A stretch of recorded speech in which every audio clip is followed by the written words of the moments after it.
Buenas, mi nombre es Jaker Gómez y le voy a hablar sobre el consentimiento informado. Comencemos con la historia. En medicina, el consentimiento informado es el procedimiento médico formal, una exigencia ética y un derecho reconocido por las legislaciones de todos los países, cuyo objetivo es aplicar el principio de autonomía del paciente, es decir, la obligación de respetar a los pacientes para, como individuos, y hacer honor a sus preferencias en cuidados médicos. En palabras más simples, es un proceso mediante el cual se respeta el principio de autonomía del paciente. Es la autorización que hace una persona con plenas facultades físicas y mentales para que las o los profesionales de salud puedan realizar un procedimiento diagnóstico o terapéutico, luego de haber comprendido la información proporcionada sobre los mismos. El consentimiento informado es un proceso basado en una doctrina surgida en la segunda mitad del siglo XX, cuando a principios de este siglo aparecieron las primeras sentencias judiciales que exigían un consentimiento simple, comenzando así la primera etapa del consentimiento informado. Hasta hace algunas décadas atrás, el paternalismo médico era la tendencia a beneficiar o evitar daños a un paciente atendido, solamente a los criterios o valores del médico antes que a los deseos u opiniones del enfermo. Aquí no se consideraba necesario informar siempre al enfermo, y el consentimiento informado pudo ser inclusive pasado por alto si el caso lo requería. En la sociedad actual se ha ido dejando de lado el modelo paternalista de la profesión, centrado en el médico, para ser reemplazado por el paradigma autonomista en el que los pacientes reciben mayor información sobre su condición de salud, lo que le permite opinar y participar en la decisión de las alternativas terapéuticas propuestas. Si bien el consentimiento informado tiene sus raíces legales con el Código de Nuremberg en 1947, que hacía referencia explícita al consentimiento voluntario del sujeto, no fue hasta 1964 en el que se formuló la Declaración de Helsinki y en 1966 en que Stewart estableció el requerimiento del consentimiento informado. El consentimiento es una cultura y una culminación en el desarrollo clínico y que además legitima los ensayos o estudios clínicos y es una premisa de la investigación ética. Su finalidad es preservar el principio del respeto a las personas, es decir, su autonomía. Nadie puede hacer el bien a otro en contra de la voluntad de éste. El concepto de consentimiento informado es el siguiente. El consentimiento informado de un enfermo es la aceptación autónoma de una intervención médica o la elección entre cursos alternativos posibles. En otras palabras, este es la aceptación de una intervención médica por un paciente en forma libre, voluntaria y consciente, después de que el médico le ha informado de la naturaleza de la intervención con todos sus riesgos y beneficios respectivos. Según el Manual de Ética de 1984 de la Asociación Médica Americana, sostiene que consiste en la explicación a un paciente atento y mentalmente competente de la naturaleza de su enfermedad, así como el balance del riesgo-beneficio de los procedimientos diagnósticos y terapéuticos recomendados por el médico, para así solicitarle su aprobación. La presentación de la información al paciente debe ser comprensible y no sesgada. La colaboración del paciente debe ser conseguida sin coerción y el médico no debe sacar ningún partido de su potencial dominio psicológico sobre el paciente. Objetivos del consentimiento informado. Desde una perspectiva ética, clínica y jurídica, la figura del consentimiento informado tiene por objetivo reconocer y respetar el derecho a autonomía de los pacientes, lo que constituye no solo una exigencia jurídica, sino que por sobre todo una exigencia ética. Promover la participación del paciente en su proceso de atención de salud, lo que significa que el paciente debe tener responsabilidad y asumir los riesgos, así que posee una adecuada comunicación de la información. El paciente queda más satisfecho con la atención sin tener en cuenta únicamente los resultados. El consentimiento informado tiene como objetivo fortalecer la seguridad en la atención del paciente. Funciones del consentimiento informado. Las funciones del consentimiento informado son las siguientes. 1. Promover la autonomía de los individuos. 2. Fomentar la racionalidad en la toma de las decisiones médicas. 3. Proteger a los enfermos y a los sujetos de experimentación. 4. Evitar el fraude y la coacción. 5. Alentar la autoevaluación y autoexamen de los profesionales de salud. 6. Disminuir recelos y aliviar temores. 7. Introducir en la medicina una mentalidad más probabilística y con mayor capacidad de hacer frente a la incertidumbre. En suma, defiende al paciente, al profesional y a las instituciones. Cada una de las funciones deben ser aplicadas por cada profesional de salud para que el paciente tenga acorde la atención que se merece. Hola, mi nombre es Edgar de Escobar y les voy a hablar un poco sobre los límites del consentimiento informado. Si bien es cierto que el consentimiento informado es un derecho de todos los pacientes, el mismo no es ilimitado. Esto debido a que el paciente no puede imponerle al médico las medidas que debe tomar con él mismo.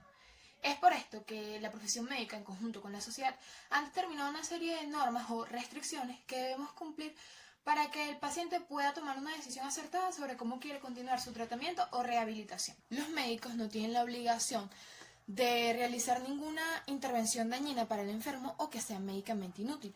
Es por esto que las normas de buena práctica médica imponen restricciones para el médico. Un ejemplo de esto es que la selección de técnicas corresponde exclusivamente al médico, ya que la sociedad puede establecer límites a la capacidad de elección de los pacientes. Esto porque se puede presentar un caso de justicia dubitativa. Un ejemplo de esto puede ser cuando se restringe el uso de ciertas alternativas terapéuticas que son excesivamente costosas, siempre y cuando exista una alternativa más económica con la misma eficacia.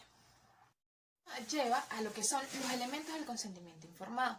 Respecto a este punto, es necesario hacer una valoración a profundidad de cuáles son los elementos fundamentales que nos exige la teoría del consentimiento informado. Esto debido a que los pacientes deben cumplir 4 condiciones para que las decisiones sean racionales y autónomas. La primera de estas es disponer de una información suficiente. Esto hace referencia a que la información necesaria para el consentimiento informado se limita a que el paciente pueda tomar una decisión en cuestión. Esto quiere decir que el paciente no necesariamente tiene que saber toda la información que suministra el médico, ya que para consentir no necesita la información completa referente al padecimiento que tiene o de la misma manera en que lo sabe el médico. El objetivo de esto es informar y procurar que el enfermo adquiera una impresión realista sobre su propio estado y una valoración adecuada de las alternativas que se le ofrecen. Esto nos lleva a la segunda característica, que es la comprensión adecuada. En esta, es preciso que la información sea adecuada a la capacidad de comprensión del paciente, ya que según la teoría del consentimiento informado, solo los pacientes competentes tienen el derecho ético y legal de aceptar o rechazar un procedimiento propuesto, es decir, de otorgar o no el consentimiento para el mismo. Esto nos lleva a la tercera característica, que es la libertad para decidir. Para que el consentimiento informado sea validado, debe ser otorgado libre y sin ninguna condición sobre el proceso de decisión del paciente. Un ejemplo de esto es que el médico no puede decirle al paciente que firme el consentimiento con la disyuntiva de que si no firma no será atendido. El consentimiento informado debe ser algo voluntario y estar libre de la influencia de influencias indebidas, ya que para esto la voluntariedad en cuestión la valoramos en grados y puede ser limitada en mayor o menor medida.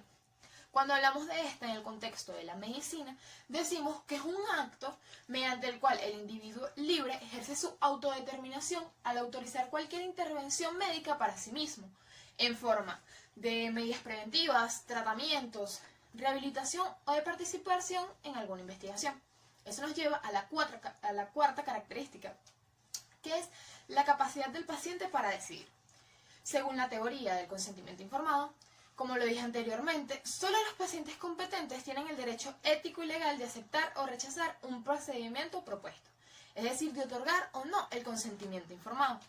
Para esto, la teoría lo define como la capacidad de comprender la situación a la que se enfrenta, los valores que están en juego y los cursos de acción posibles con las consecuencias previsibles de cada uno de ellos, para a continuación tomar, expresar y defender una decisión que sea coherente con su propia escala de valores. Mi nombre es Eduardo Soles, soy estudiante de primer año de Medicina en la sección 13 de la Universidad Rómulo Gallego, y a continuación les voy a hablar cuál es el proceso que se debe realizar para formular el consentimiento informado. Una vez teniendo en cuenta que el consentimiento informado no es más que la aceptación de una intervención médica por parte del paciente de una forma libre, voluntaria y consciente, después de que el médico le ha informado la naturaleza de la intervención, incluyendo sus riesgos y beneficios, se deben seguir una serie de pasos para poder llegar a esto. El primero es cuándo y dónde se debe informar de dicho procedimiento. Es conveniente cuando se trate de procedimientos electivos que se entregue el consentimiento con anterioridad al día de la intervención. Se considera que aproximadamente esto debe ser mínimo antes de las 24 horas del consentimiento de la realización del procedimiento médico, ya que en cualquier momento la persona puede revocar libremente su consentimiento y ya no querer hacérselo. El paciente tiene la potestad de establecer una segunda consulta con otro profesional del personal de salud, el cual puede firmar una autorización. Esta autorización no debe ser inmediata, sino luego de las 72 horas de la reflexión. Sobre el documento es aconsejable que el participante o el paciente tenga una copia y que también haya firmado el testigo. Es necesario contar con lugares que permitan proteger a sí mismo la intimidad del paciente y la confidencialidad de los datos. Es deseable que el consentimiento se realice en un ambiente adecuado, tanto para que el médico pueda entregar la información oportuna como para el paciente y los familiares que van a recibir o rechazar la propuesta. Luego de esto, este consentimiento se debe archivar en una ficha clínica o en la historia clínica. El procedimiento informado se realiza antes de cada intervención que tenga que ver con una forma directa o un contacto directo con el personal de salud. Y esto se debe realizar cuando se van a realizar procedimientos de tratamiento o procedimientos complejos como pueden ser cirugías. Cabe destacar que es importante tener un consentimiento informado, ya que esto va a ser la base que va a proteger al médico si algo sale mal dentro del procedimiento, ya que el paciente firmó la autorización de que sí lo quería hacer. Otra interrogante sería cómo se debe informar y entregar la información al paciente. Y aquí cabe destacar que se tiene que entregar la información que se va a utilizar debe ser en un lenguaje simple, ya que tiene que ser adecuado, suficiente y comprensible y a la vez claro. Es decir, el profesional debe adaptar la información a las características particulares y al nivel intelectual del paciente. Al paciente también se le tiene que entregar información de qué alternativas existen a lo que se le está proponiendo, es decir, las diferentes alternativas disponibles. ¿Qué ocurriría clínicamente si el paciente decide no acceder a lo que se le ofrece? Es decir, los riesgos de no tratarse o de no aceptar un procedimiento. Y también qué hacer si se necesita más información, es decir, brindar la información de a quién puede preguntarle, dónde y cómo preguntar. Y que el paciente decide no acceder a lo que se le ofrece, es decir, los riesgos de no tratarse o de no aceptar un procedimiento.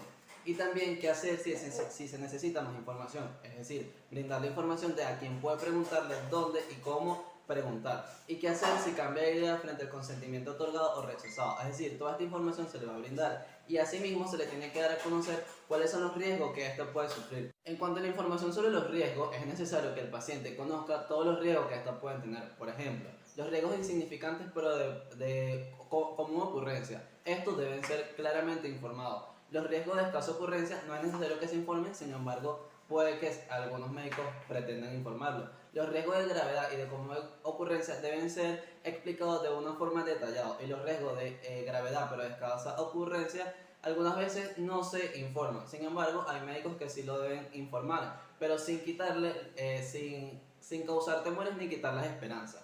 El consentimiento informado que se debe obtener en un ambiente adecuado tanto para el médico, para que éste pueda entregar la información necesaria a los pacientes que estos van a recibir. Idealmente se debe disponer de una sala de consultas donde sea posible conversar con tranquilidad y sin interrupciones, para así también resguardar la confidencialidad.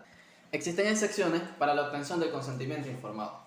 Si bien al principio se dijo que el consentimiento informado es necesario siempre y está en la obligación de obtenerlo explícitamente, esto es mayor o menor, dependiendo de las circunstancias del caso. Por el contrario, también existen algunas circunstancias donde se puede prescindir del consentimiento informado, ya que en los casos en los que la obtención del consentimiento informado no es necesaria o no es recomendable, constituyen las diferentes excepciones que se van a desarrollar. Primero, si hay una urgencia real y grave para el enfermo, que obliga a actuar sin un tiempo para obtener un consentimiento informado. El tiempo que demandaría suministrar la información y obtener el consentimiento informado provocaría irremediablemente un daño grave para la integridad o salud del paciente, ya que el paciente necesita asistencia urgente para la gravedad del cuadro en el cual se encuentra. Por lo tanto, se omite esta ficha y se le da la atención. 2. Si hay un grave riesgo para la salud pública, donde se puede omitir aquí también el consentimiento informado para la internación en cuarentena u hospitalización. Aquí existen supuestos en donde el derecho a participar del consentimiento informado se dé por interés vinculado a la comunidad y a la salud pública.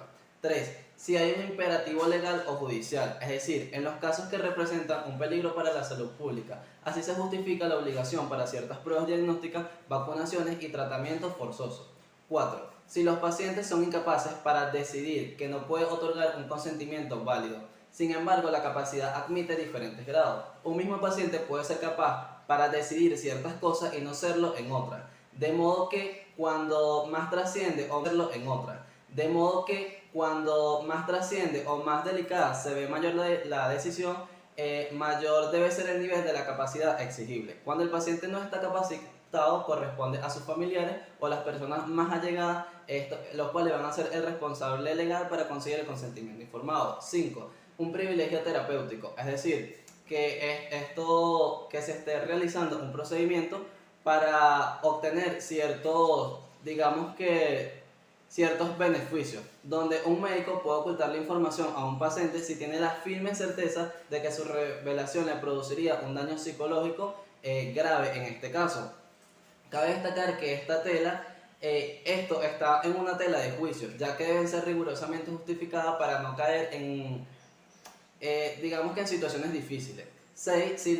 Si el paciente renuncia a esto, ya que el paciente puede, si quiere, renunciar a la información y dejar voluntariamente que otros decidan por él. En este caso, debe existir algún familiar o sustituto legal que esté dispuesto a asumir la responsabilidad de las decisiones, aunque el paciente también podría designar para ello el propio médico. En la medida en que el paciente actúe de una forma autónoma y competente, se debe respetar su derecho a la renuncia. También, número 7, podría ser la posibilidad de corregir la alteración inesperada del seno de la intervención programada.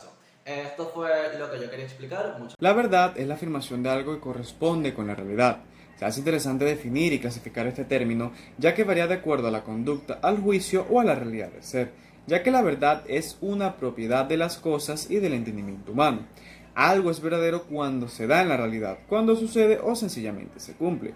La verdad va ligada al objetivo del conocimiento y así obtener resultados que no puedan ponerse en cuestionamiento ni que pueda ser objetada, sino que resulte evidente con seguridad y certeza. En la filosofía griega y en el conformismo moderno es la coherencia sistemática y la conformidad del pensamiento con todas sus leyes. Decir la verdad siempre es importante, aunque se coloca al profesional en una situación difícil. Si se trata de admitir que ha cometido un error, debería hacerlo. Sin embargo, valdría la pena reflexionar acerca de posibles violaciones de este principio, tanto cuando se dicen mentiras piadosas al enfermo, contrario a su deseo de saber la verdad, o cuando se oculta el error de algún colega u otro profesional, por compañerismo o por cualquier que sea la razón. Y con ello, cabe destacar que se pueden poner en peligro la vida o la salud de una persona. Es importante explicar todo muy claramente al paciente ante cualquier diagnóstico, tratamiento o proceder. Seguido a esto, el concepto de la mentira. La mentira es una expresión que resulta contraria a lo que se sabe, se piensa o se cree. El término suele usarse en oposición a lo que se considera como la verdad. La mentira, por lo tanto, implica una falsedad. La mentira es faltar a la verdad, es ser deshonesto, es decir, lo que no se piensa, es expresar sentimientos que no se tienen, es creer vanas ilusiones, es ofrecer impresiones falsas. Las razones por las cuales las personas mienten son múltiples: por obtener un beneficio, por no aceptar una responsabilidad, por eludir una tarea, por muchas otras razones. No obstante, el problema moral de la mentira es que los logros que se consiguen a través de ella la sustentan bases falsas, bases que no existen. También tenemos dos tipos de mentiras que se pueden utilizar o que son necesarias, pero que no causan daño alguno, como lo son la mentira blanca, que es una afirmación o información falsa que no afecta ni causa consecuencia en los estragos de la vida de una persona. Y la mentira piadosa, que es aquella que se dice para evitarle un disgusto a una persona. Un claro ejemplo de esta es cuando a un niño se le pierde un juguete o se le daña un juguete o muere su mascota y los padres le dicen una mentira para evitarle un daño psicológico al niño. El engaño es el primer paso o lo que vendría siendo para su mascota y los padres le dicen una mentira para evitarle un daño psicológico al niño. El engaño es el primer paso o lo que vendría siendo para enredar a alguien o burlarse de él. El engaño es la acción y efecto de engañar, inducir a alguien a tener por cierto aquello que no lo es, dar a la mentira apariencia de verdad, producir una ilusión, cabe destacar. Básicamente, el engaño, no hay ausencia total de la verdad en lo que se hace, piensa o se dice. En general, hacer trampas se asocia con trucos, con los cuales se logra el propósito de perder la verdad sin que la persona pueda percibir directamente la verdad. Debe notarse entonces que normalmente la persona a quien se dirige el engaño es especialmente guiada por el engañador, la persona que se especifica el engaño para que caiga en una mentira. Existen lo que vendría siendo el engaño benevolente, que los profesionales no conocen la verdad completa y aunque la conocieran, muchos pacientes no comprenderían el objetivo ni las implicaciones de la información y las mentiras que se le dicen o el engaño como tal que se le da a un enfermo con una patología grave y o clínica. Más allá de esto está lo que vendría siendo el secreto médico y el derecho a la verdad. El secreto médico es una tradición en la profesión médica y una variedad de secreto común a todos los profesionales. Parece ser que su origen está vinculado con las teorías o aclepiadades de los sacerdotes relacionados con la sanación de los enfermos. Y su trascendencia fue tan importante que en el juramento hipocrático hace una clara referencia al ejercicio de su ciencia. En tal sentido, habrá considerarse comprendido dentro del mismo todo lo relacionado con el paciente, no solo el hecho de en sí estar enfermo, pronósticos posibles, consecuencias, tratamientos, indicaciones, resultados, entre otros. Los alcances de la obligación y derecho no solo involucran al médico tratante, sino también a cualquier otro colega que intervenga en el caso. Buenas, mi nombre es Estefanía Quintero y a continuación les voy a describir lo que es el secreto médico y el derecho a la verdad. El secreto médico profesional es la obligación legal que tienen los profesionales de la salud de mantener en secreto la información que sea dada por sus pacientes. En la Ley de Medicina, en su capítulo 5, el secreto médico relata en el artículo 46 lo siguiente. Todo lo que llegara a conocimiento del médico en razón o en motivo de su ejercicio no podrá darse a conocer ya que conforma parte del secreto médico. El secreto médico es inherente al ejercicio de la medicina y se impone para la protección del paciente, el amparo y el salvaguardar del honor del médico y de la dignidad de la ciencia. El secreto médico es inviolable y los profesionales de la salud están en la obligación de respetarlo. Esta misma obligación se impone a los estudiantes de medicina, a los paramédicos y a los auxiliares de la medicina. En el artículo 47 se dice que hay casos en donde no hay violación del secreto médico, como cuando la revelación se hace por mandato de la ley, cuando el paciente pide que revele el secreto, cuando el médico está en imposición por las leyes superiores de que lo revele o que revele el estado físico y mental de un paciente, y cuando los representantes de un paciente menor piden por escrito al médico que lo revele. Sin embargo, el médico tendrá en imposición o en respeto al paciente, abstenerse de dicha revelación. Asimismo, cuando el médico lo considere necesario, podrá suministrar información sobre el estado del paciente a sus familiares, y cuando se trate de un diagnóstico grave, el médico podrá guardar esta información, pero si éste considera un desarrollo desfavorable o grave, podrá notificarles con cierto grado de oportunidad a los familiares sobre esta causa. En el artículo 50 desarrolla que el médico podrá compartir el secreto médico con otros médicos involucrados en el caso, quienes a su vez tienen la obligación de mantener este secreto. El enfermo tiene la obligación y el derecho de saber la verdad sobre su padecimiento, y el médico tratante buscará el momento oportuno para hacer dicha revelación y la forma adecuada de hacerlo. No obstante, el médico debe respetar todos los secretos que le impongan el paciente en su práctica médica, aún después de la muerte del enfermo. El acceso a la verdad es un derecho de todos los pacientes, sencillamente porque ellos están en el derecho de saber lo que acontece en su proceso de salud, enfermedad o de vida y muerte. Este es un proceso ciertamente espinoso en la práctica sanitaria, y no porque el derecho a la verdad no sea un derecho en sí, sino porque la cruda verdad puede ser un mal pronóstico para el desarrollo psicológico de un paciente. Por esto, cuando damos un diagnóstico debemos tener empatía y calidez, porque cuando hay médicos que lo dicen sin un grado de sentimentalismo, pueden causar lesiones psicológicas al paciente. Las enfermedades y el derecho a saber el padecimiento las podemos clasificar tanto en crónicas como terminales o las simples enfermedades pasajeras. Por esto, aún así, cuando sabemos la diferencia entre estas tres enfermedades, podemos dar un diagnóstico claro con el derecho a la verdad que merecen los pacientes. Por ejemplo, cuando un paciente está en una enfermedad terminal, hay que tener más empatía para decirle su padecimiento. dado que, aunque tenga poco tiempo de vida, este le va a afectar aún más en el poco tiempo que le queda.